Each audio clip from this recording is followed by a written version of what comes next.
দর্শক, দেশের দক্ষিণাঞ্চলে আবহাওয়া পরিস্থিতি খবর জানাতে ভোলা থেকে যুক্ত হচ্ছেন আরিফ হোসেন লিটন।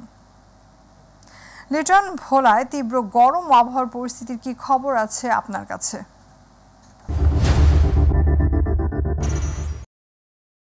আপনি জানেন যে তীব্র তাপদাহের কারণে কিন্তু গোটা দেশে কিছুদিন যাবৎ একটি অস্থির অবস্থা বিরাজ করছে।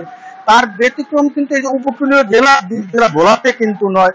বিগত কিছুদিন যাবৎ গোটা দেশের সাথে তাল মিলিয়ে বলা যায় যে ভোলাতেও কিন্তু একটি গরমের কারণে একটি অস্থির অবস্থা বিরাজ করছে। রোডঘাটে কিন্তু মানুষকে তেমন একটা দেখা যাচ্ছে না। আরেকটি বিষয় জানেন যে গত 2 মাস যাবৎ কিন্তু এই দুই জেলা ভোলায় যান্ত্রিক ত্রুটির কারণে বিদ্যুৎ খাতটিতে লোডশেডিং এর পরিমাণ বেড়ে যাওয়া কিন্তু ঘরে মানুষ কিন্তু এখন গরমে থাকতে পারছে না। বাইরেও কিন্তু অনেকটা গরম বেড়ে যাওয়ার কারণে কিন্তু এই যে রাস্তার পাশে ফুটপাতে কিন্তু যে নারিকেল বিক্রি হয়, দামও কিন্তু অনেকটা বেড়ে গেছে। তার কারণে কিন্তু যে রাস্তার পাশে যে সমস্ত কোমল পানি বিক্রি হয় অস্বাস্থ্যকর অবস্থা, সেই সমস্ত কোমল পানিগুলিতেও কিন্তু মানুষের ভিড় দেখা গেছে, যার কারণে কিন্তু অস্বাস্থ্যকর শরবত এবং জুস খাওয়ার কারণে কিন্তু হাসপাতালগুলিতে ডায়রিয়া রোগীর চাপ অনেকটা বেড়ে গেছে। জেলায় কিন্তু গত 1 মাসে 2451 জন ডায়রিয়া রোগী ভর্তি হয়েছে। এছাড়া নিউমোনিয়া রোগীর পরিমাণ অনেকটা বেড়ে গিয়েছে। নিউমোনিয়াতে কিন্তু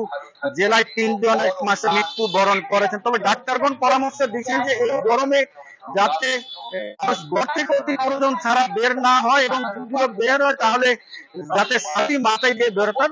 ডাক্তার বলছেন এই গরমের কারণে কিন্তু জনজীবন অতিষ্ঠ হয়ে গেছে এবং যারা রয়েছেন তারা যাতে লিটন, আপনাকে ধন্যবাদ।